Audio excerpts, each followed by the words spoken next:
this segment, we're going to go over the forms that you will see. The training, a lot of the forms are new, but the content on the forms you're probably familiar with if you've heard a case.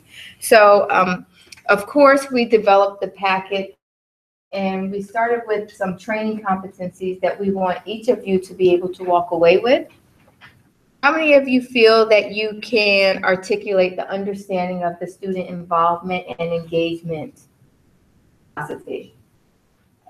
Understand it at least a little bit, okay? How many of you feel that you can demonstrate the skill in hearing student conduct cases with the basic information we gave you? Okay. Cynthia, we're including you too.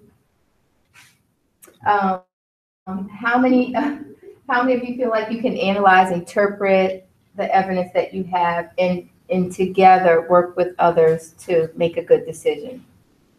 Okay. Let's see, explain the student conduct philosophy. You guys can do that. Just demonstrate knowledge of student conduct terms and processes. Okay, like respondent, complainant, responsible, not responsible. Okay. And successfully complete the mock hearing process, which we will not make you do today because this is a 2.5-hour training. But we will offer the opportunity for you to participate in a mock hearing if you want to, okay, later down the road. So I'm just going to go backwards.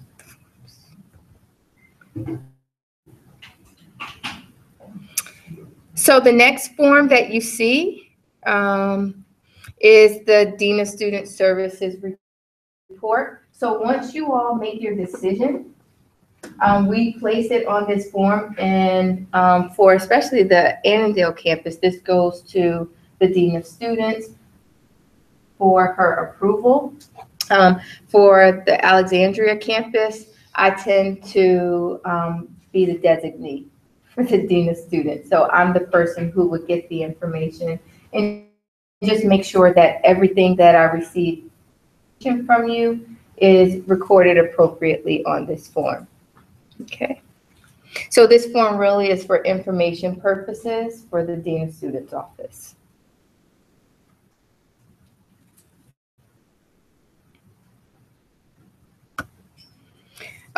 We have a checklist, so you all, would you mind like kind of lowering the page? You all would be receiving a packet of information, and every time you hear a case, the packet will look the same. The content, of course, will be different. The student names will be different, but what's in the packet will be the same. So you'll get a chance to review the file. Whoever is recording for the case will get to try out the recorder. We'll get to do a test, like testing, 1, 2, and you can play it back to make sure the machine is operating effectively, making sure that the computer that you will be given operates well in that 30 minutes before the hearing. And then you get to review the hearing process with the panel. We give you an outline of that process, the script, and you can familiarize yourself with it. Okay. We try to make it easy, and if it's not easy, please give us the feedback and say, you know what, this would be much easier if you did it this way. Convening the hearing, of course, the clerk has a role in doing that, making sure the students are in place that we're waiting for and bringing the students in. So again, just kind of summarizing, everyone in the hearing on the panel will have an official role. Okay, you will be doing something. Okay, now we can go all the way up. We have an evaluation. Try to make electronic, so we're not really going to go over that a lot today. But at all of our evaluations, we hope to have it electronic so that we can send it to you at your desk, and hopefully you'll have time to complete it and give us some feedback. Here is the that will be used for transcribing. And typically I just tell people to make bullet points of what has taken place. Not full sentences, definitely shorthand, but enough information can be provided on this form, okay? And this will be electronic, so if a lot of information is provided, that form can go into 2 and 3 pages as necessary.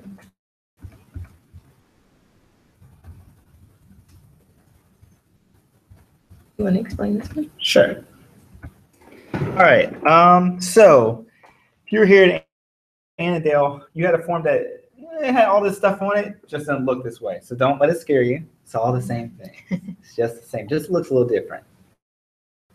If I'm hearing wrong, there's somebody now doing the transcript during, making notes during the thing. Okay, that's new. That's new. That's new. That's the student's new role. On top of hitting record, now they get to write. Isn't that great? So students. And so for the student on the panel as well. Okay. So this is the new form, the hearing form that you'll fill out as the chairperson. And so it looks different, but has a lot of the same info. It should have all the same information you had before, okay? So don't let the look scare you. And so you have the hearing date, start and end time.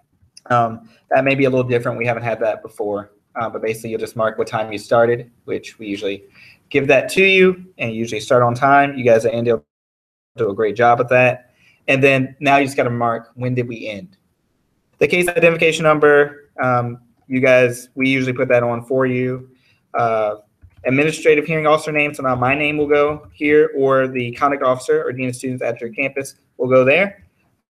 The chairperson's name, this will be you who is leading this hearing. So that's the student. They are the ones pressing record and also taking all those great notes. And now the faculty or staff member who serves as a timekeeper or clerk. They're the ones who are now making sure, hey, let's make sure we stay on time. We want to get out of here at 4:30, not 6 o'clock, right? And so they will be there and their names will be there. Participants, the respondent ID, so that's the person who's being accused. Their information goes in this box here. And then on the right side, you'll see present or not present. So like I said earlier, sometimes they don't show up. That's okay. You put their name there and just put no, they didn't show up. Same thing with their witnesses. Sometimes they'll give you a list of witnesses and 1 or 2 of them will show up. And then you do the same thing with the complainant. This is the person who is making the accusation. They're saying this person did X. You put their name, their ID number. Did they show up? Yes or no. Then you have the list of charges. So at Annandale, this used to be at the beginning in a big box for you. Now you have it here on the second page, the list of charges and the documents, a list of the documents that they are submitting for review. In cases, they'll say, hey, here's my text messages. Here is, we talked about the cheating case before. Here's the test. Here is the safe assign. Here is where you can find it online. They submit all that. So you, in Annandale, you're used to having it in the packet. You'll still have it in the packet, but it will be listed here. Here's the things that they have submitted. And when you turn this into an art form, you'll understand, how do I ask questions from looking at this to make sure that the person has the time to respond. So the complaint will things, and you'll say, right here is a snapshot of them, stealing. And it's like, could you explain this picture? That's part of the information that they presented for them to review. Then you have the facts, the finding of facts. So as we talked about earlier, when you do your decision making, you have to have a reasoning, because here are the things that we found. Then you have determination. This was done before. If you're an Annandale guy, on the second or third page where it had the boxes and you just put yes, deferred suspension or whatever it was, probation, here's why, our number of votes. And here it is now, it's time. You click the box, are they found responsible or not responsible, and you check the box. What we have now, and we put it on the form, which I like. What you used to have was a form that just said, hey, here's your sanction list. Minor, moderate, or major, you just had a little box, and that's it. On the new form, we actually just put out, and we give you more of a description. What we consider is minor, moderate action of the code of conduct, and also the sanctions that generally applies. And then you recommend your own sanctions based on our code here. So when you're looking at it, you will say, okay, I think this is a modern infraction. And then you look at, here's some things that you can recommend. And so you say, yeah, they stole the person's bike. They need to return that. They said they broke it. Okay, well, they need to pay them for that bike. So you say restitution. And when you put your list of sanction recommendations, you say, and if they provide you a receipt, that's even better. So you say it costs this much.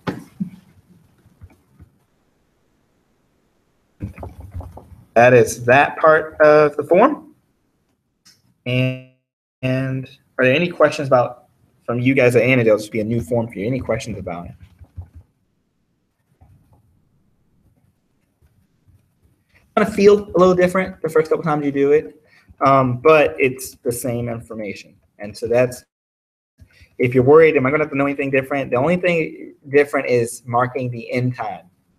We'll be getting used to. So usually we don't even mark the beginning time because we know it begins on time. But what we're going to do now is we have a place on the form where you mark it began at this time and we end it at this time. That's the only difference. Is your end time the end of the hearing time or the end of the deliberation time? That's a great question. End of deliberation time. End of deliberation time, because that is still a part of the hearing process. But that was a good question.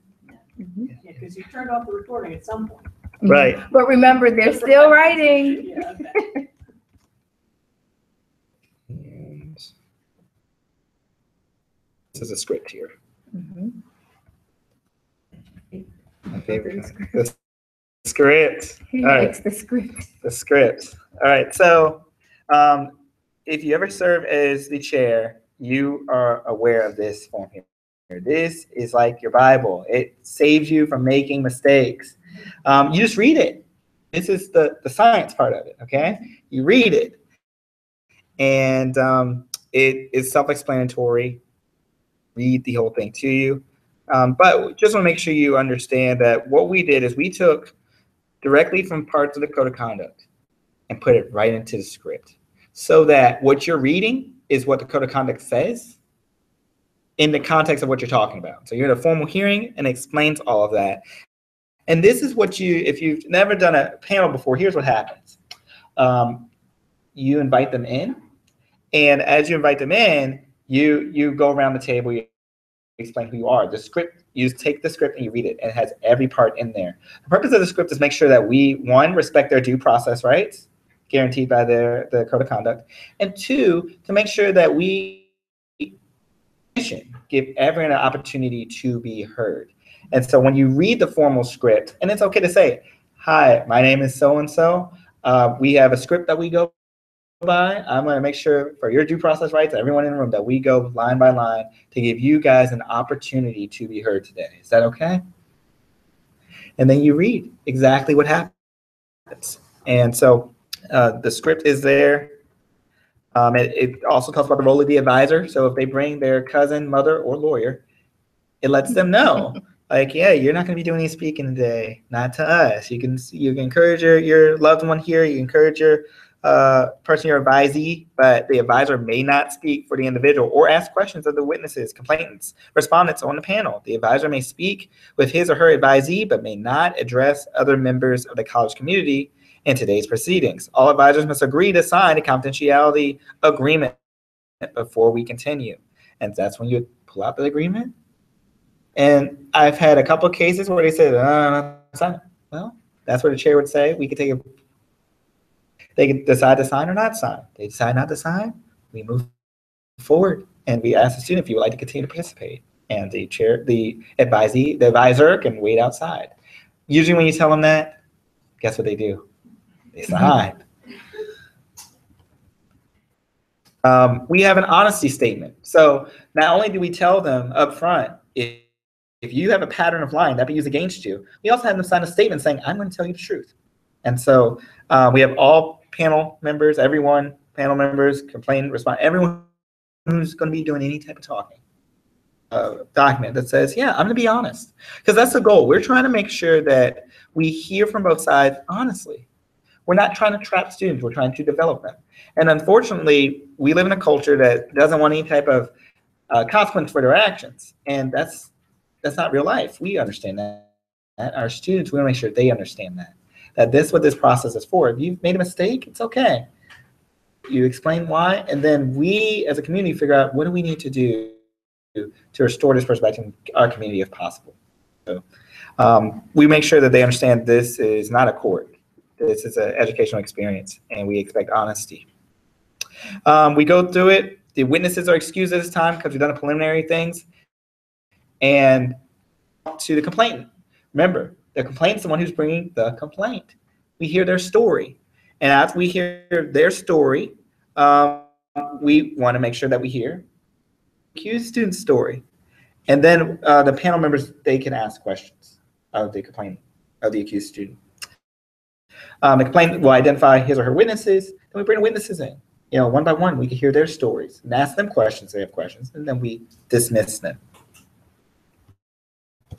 And like I said, it's all explained right here. So you just read. That's all you do. You read it and go line by line. And as it points out there, we bring them in one at a time. It stops collusion from happening. So let's say you have 3 or 4 witnesses. Like, dude, what did you say? Hey, Jimmy, come on in. We hear Jimmy. All right, thank you, Jimmy. Jack, right away. Come on, Jack. So we make sure we do it one at a time because we're trying to get down to truth. And then what is very important, at the end of you hearing from the complainant and asking questions of the complainant, hearing from the respondent, asking question of the respondent, hearing from their witnesses, asking question of witnesses, dismissing them, you ask the complainant, is there anything else you would like to say? Any concluding remarks, anything you want us to know? Because sometimes students, they'll only answer what you ask, but they have more in their heart they want to share. And so at the end, when you ask them any concluding statements, it gives them the opportunity to say, oh yeah, you didn't ask this, this, this, and this. I really want you guys to know blank. Or I want you to consider this. What would you like us to do for you is one of the questions I usually ask. And they tell you, well, I'm not really trying to get Jack in trouble. What he did hurt me. Or I don't have any recommendations for you. I just want you to know this event happened and I wanted you to do something about it. And then we ask the respondent, who's also our student, hey, what do you want to see happen? Well, they just say, well, I don't want to be found responsible. Hear you. Like, okay, I understand that. Me either. What would you want us to consider? Any concluding remarks? And they'll say, well, yeah, I didn't do it. Thank you. It's like, okay. But sometimes they'll tell you a little bit more of, you didn't ask me about this or you didn't ask me about that. The important part of the concluding remarks is that you get to hear from their heart at the very end. Because we have to remember, our students are going to respond to what we ask, what they wanted to share. And so this is an opportunity for them to share before we dismiss them. At this point, we would dismiss them, and then we hit audio recorder, and then the fun begins, the deliberation. Okay.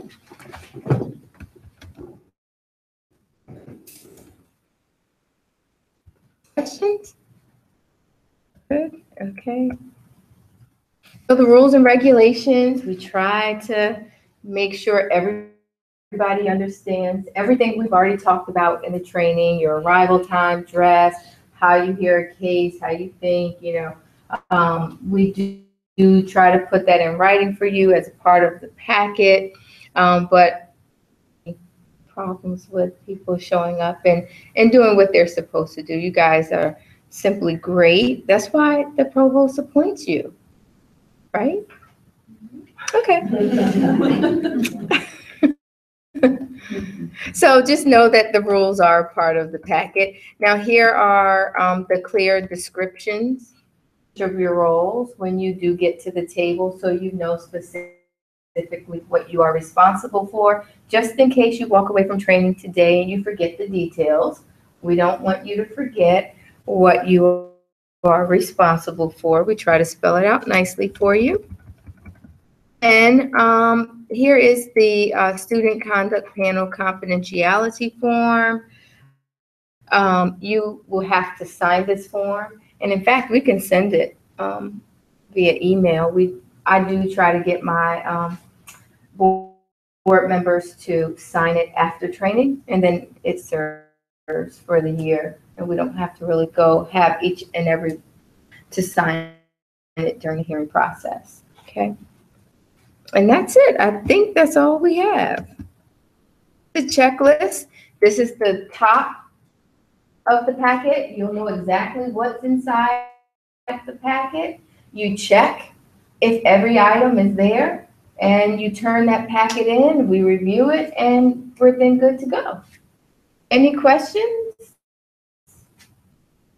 You guys asked some wonderful questions earlier, so if you have questions, you can email us, you can call us, of course, to try to get further understanding. The good thing about this training, it will be uploaded to YouTube and it will be there forever. So if you ever want a refresher, you want to refer back to it, it's there for you.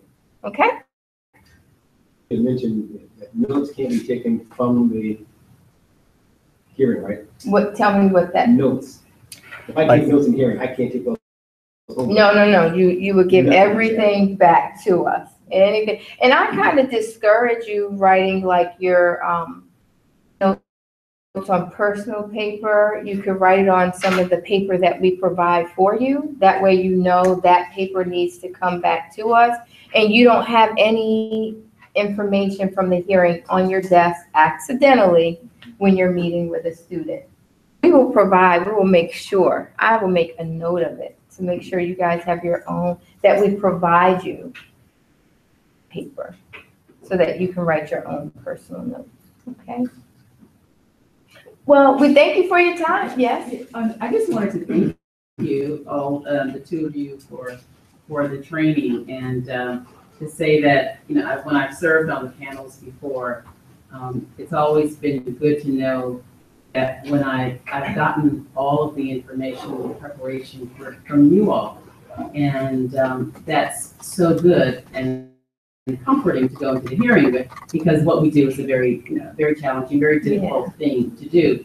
But when all of this is laid out, then it at least makes that part easier. So thank you. Oh, that was, yeah, thank you. We appreciate that. We really did spend a year and a half. I mean, we wish we didn't have to spend a year and a half, but we're grateful we spent a year and a half working on this, because I think we did get a lot of the details. But if we didn't, if there's something you want to see that will improve your experience, please let us know. And we're finished. Have a wonderful weekend. Yay. It's like 88 degrees outside. Yeah. Enjoy.